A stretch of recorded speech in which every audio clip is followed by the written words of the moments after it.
Ngayon, tiningnan ko, pinutol ko. Yan, may uod pala. Ito pala yung kwan. Ayan oh. Oh. Yan, sumisira sa ano, sa puno ng mangga. Ang tawag nila dito. Ito may butas yan sa gitna naman. Ayan, ayan. Makikita yung butas. Kaya, oh, yun na. So patay na natin yan kasi yan ang nangyari lahat sa tanim kong mangga. Yan tong uod na to.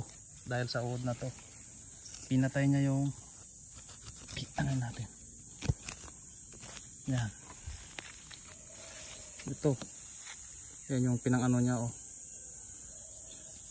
Kinakain niya yung pinakamayo ano ba to? Tanggalin natin. Buti na lang naagapan natin kasi yan ang sisira sa mangga eh, puno ng mangga eh. Yan ang napansin din ni mama sa akin. Sinabi niya na yung